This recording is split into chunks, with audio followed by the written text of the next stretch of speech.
Hi, I'm Lillian. Welcome back to my channel, Ink and Pages. This is going to be my part 2 to my summer reading wrap up. I know it's very late. I know it's October now.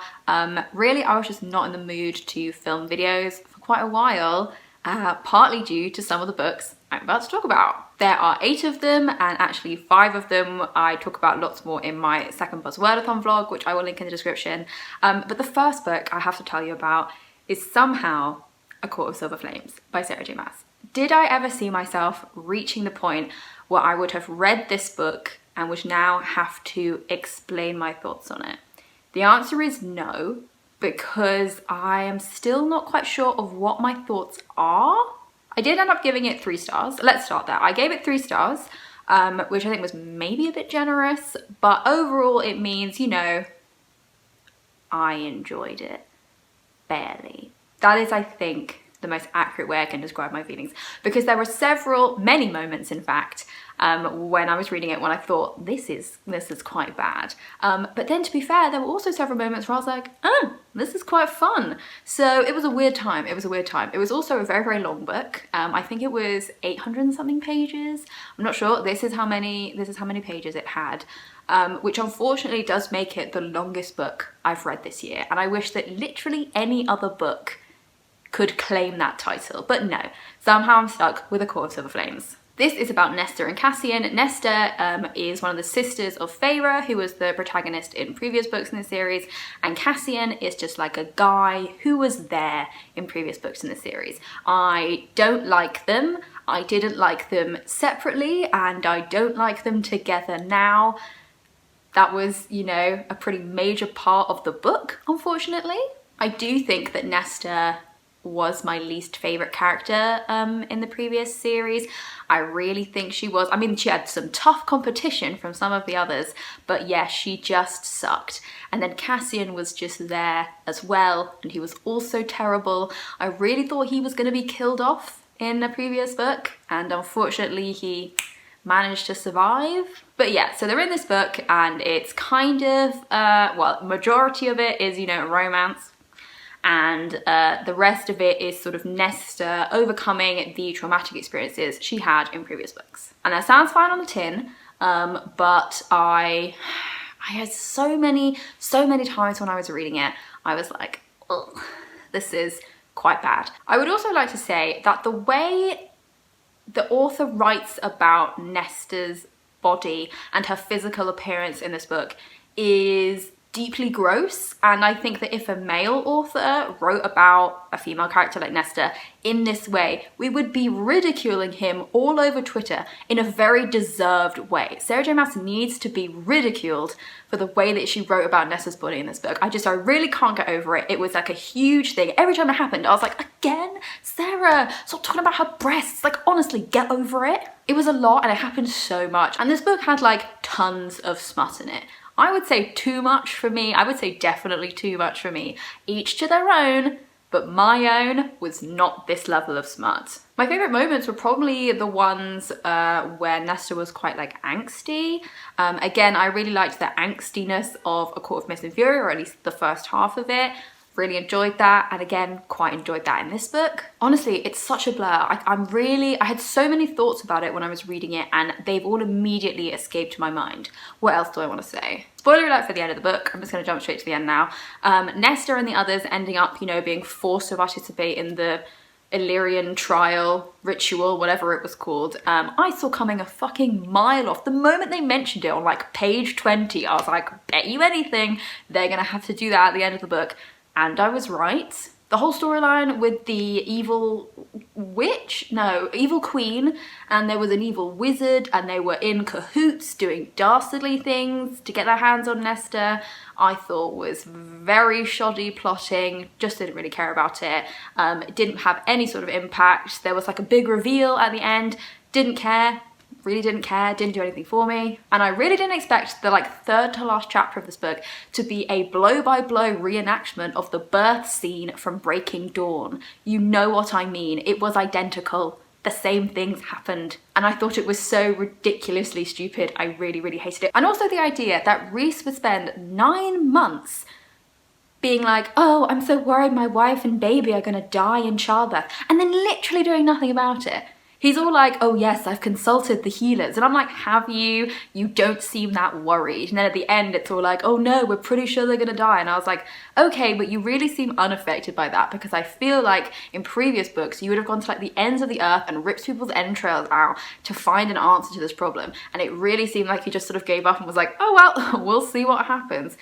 Again, didn't like that. And yet somehow I ended up giving this book 3 stars because it was just ridiculous enough for me to enjoy. But really, I would not recommend this book to anyone. The next book I want to talk about is so vastly different in a good way, and it is The Salt Path by Raina Wynn. This is a memoir about a woman and her husband who, within like a couple of days, lose their home, lose their livelihood, become homeless, and learn that their husband, Moth, is terminally ill. And so of course they decide to hike the Southwest Coast Path, which is over 600 miles, with basically no help and no money. And I picked this book up because I thought it was going to be, you know, a nice piece of nature writing. I thought it was going to be mostly descriptions of the sea and the coast and the countryside they were passing through.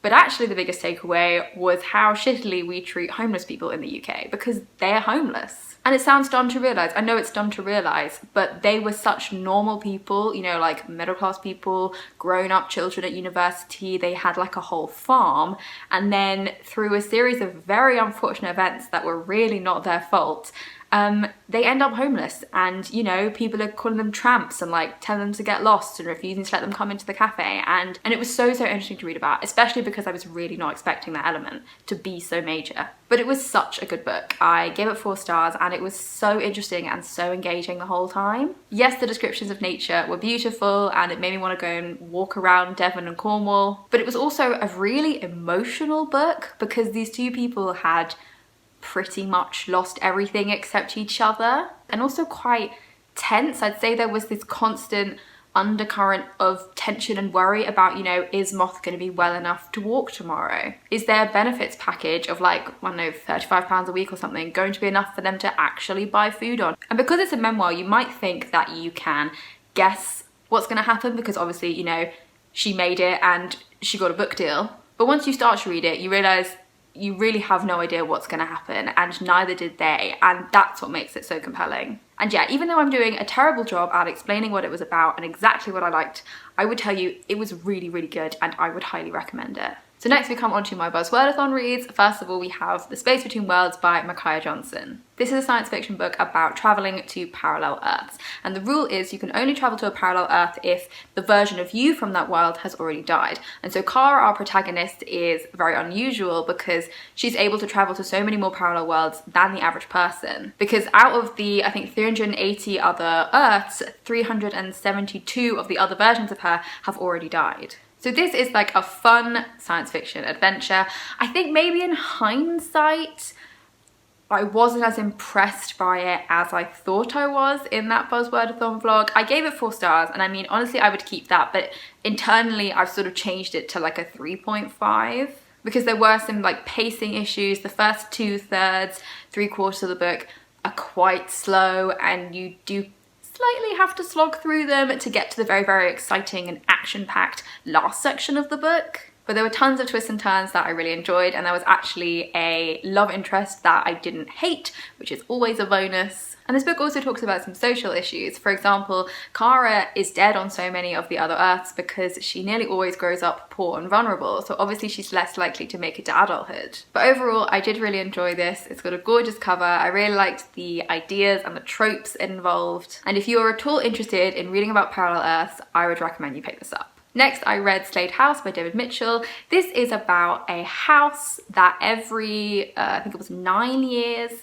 abducts someone, and I don't want to say any more than that. It was really, really good. I really enjoyed it. I've actually had like several dreams about this concept since reading this book. It's really, really stuck with me. And this is the best thing I've read for the Buzzwordathon so far. I can see this being, you know, overall out of my 2021 reading, I can see it being like top 5. It is deliciously creepy and spooky and sort of both paranormal and science fiction-y in the way that only David Mitchell can quite get that balance right. And as I say in my Buzzwordathon vlog, this was a very nice return to form for him because I read another book by him, Number 9 Dream, earlier this year, and it was really bad. But Slade House was excellent. It was very, very good. I would reread this again, like now. That's how much I liked it.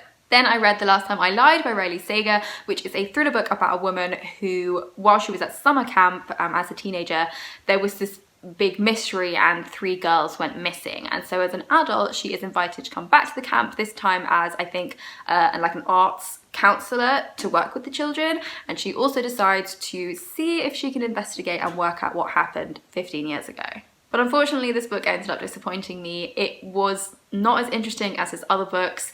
The characters were quite boring and dull. I was never really that interested in what the solution to the mystery was going to be. Even though the twists were like fine and objectively good in some cases, there was something about this book that never really gripped me. I never felt properly engaged in the story. And a pet peeve I had with this book was that this woman, the protagonist, whose name I can't even remember, she is employed to, like, you know, work with children, and she really should not have been. She was not responsible or trustworthy or like stable enough to be in that position of power, and it just really bugged me the entire time. And she was also a massive pushover with lots of the other characters who would just be like really mean and nasty to her, and like bad things were happening and like obviously spooky, suspicious things were happening to her, and she was just like, oh well, I guess that's happening. And I was like, no, stand up for yourself. And she never really did. And it was just overall a very disappointing, quite mediocre book, I would say. But I really liked the other Riley Sager books I've read, so I'm not quite ready to give up on him as an author just yet. I'm going to see if any other books of his strike my fancy and give them a go. Next, I read Empress of Soul and Fortune by Niveau. This is a very, very short book that is set in this high fantasy world, but the actual story itself doesn't have that many fantastical elements. And it is about an empress and her maid. And I really can't say that much more without spoiling it because it's so, so tiny. I really liked it. The writing was really lovely, and it really surprised me because I thought I had this idea of what it was about. I ended up being wrong on pretty much all accounts. It's just a really perfectly crafted story. I really can't imagine anything being added to it. I definitely can't imagine it being stretched out to be like a normal novel length. And I really enjoyed just being like sucked into the world and then following along the story as it unfurls and as you start to realize what exactly is going on. Yeah, it's just like a perfectly formed story, and it's very rare you come across those, so I really liked it and I gave it 4 stars. And then finally for the Buzzwordathon, I reread The Encyclopedia of Early Earth by Isabel Greenberg. This is a graphic novel that's sort of stories within stories, and it's very heavily inspired by mythology and folklore, and really it was just ticking all of my boxes because I absolutely loved it again, and I ended up giving it 5 stars this time. All of the Isabel Greenberg books I have read have this exquisite bittersweet sense to them, and no one can do it, in my experience, quite like she does, and I adored every second of it, literally every second. The story is so wonderful and vivid and interesting, and the characters are so cool and hilarious at points. The illustrations are great, and the use of colour is so clever because our main storyteller passes through several different places, and each different place he's in has a subtly different colour scheme to the rest of them. And yeah, I just loved it. It is as close to a perfect book as I think there could be. It was just incredible. And finally, I read the book that has put me in a reading slump for several weeks and was the reason I did not feel like re-entering, you know, the book world of Bookstagram and Booktube for a bit, and it is Tower of Dawn by Sarah J Maas. This book, my thoughts on this book are even more muddled than my thoughts on A Court of Silver Flames, honestly. I don't even know where to begin. I gave it 2 stars, and that was a struggle because I was really weighing up my options of picking 2 stars or 2.5. But if you pick 2.5, then you need to round up to the nearest whole star. And this book is most definitely not a 3-star book. Like, definitely over my dead body. So I ended up giving it 2 stars, is what I'm trying to say. And it was just all over the place. It was very, very weird.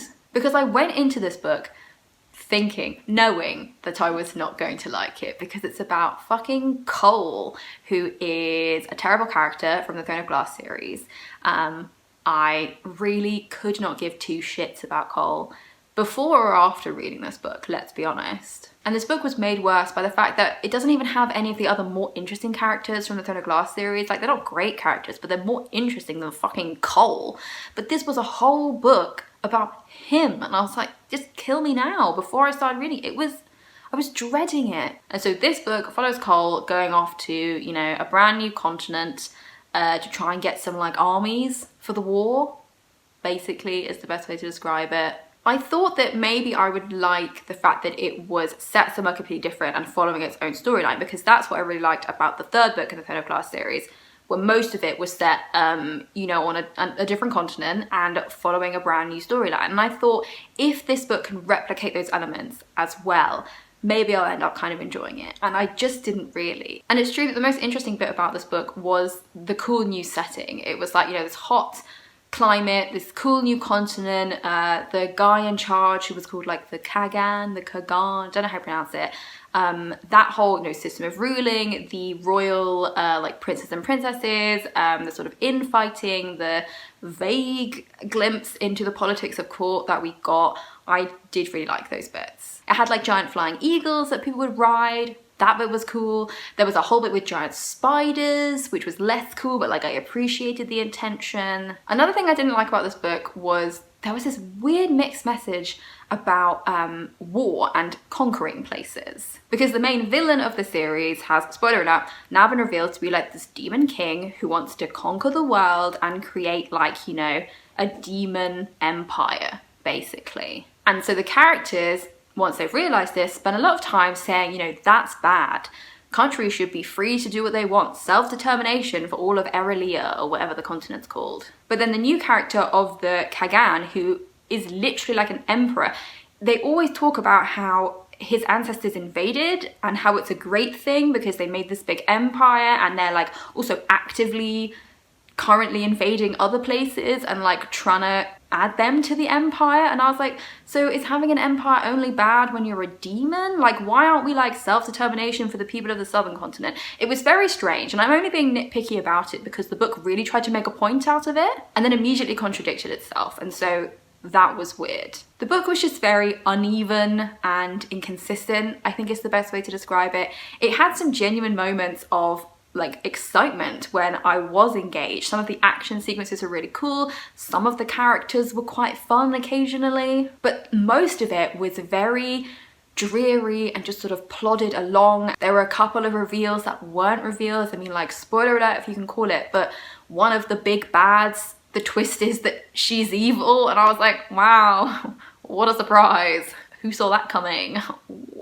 So yeah, it was not a good book. I really wish I had been able to skip it in the series, because I remember when this book was announced, because originally, you know, it was a 6-book series, and then she did a book that was novellas, then it was, you know, basically a 7-book series, and then around book 4 or 5 she announced there was going to be an extra book between the originally 5th and 6th books. So that the new 6th book was going to be Tower of Dawn, and it was going to be a book about Cole like doing his own thing.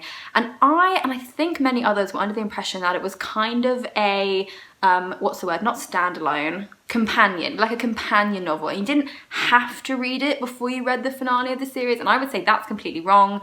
Unfortunately, you do have to read this book because it sets up what I think are going to be several major things for the finale of the series, which I guess I now have to read next. The time has finally come to read Kingdom of Ash. So fingers crossed that doesn't send me into another massive reading slump when I eventually get to it. If you have made your way through the entire series, please tell me if you think I would like the last book. I don't have high hopes at this point, but I mean, I'm gonna read it anyway. So those are all the books I read in August, and the beginning bit of September I'm gonna pretend is also summer. Thank you so much for watching this video, and I will see you in my next one. Bye.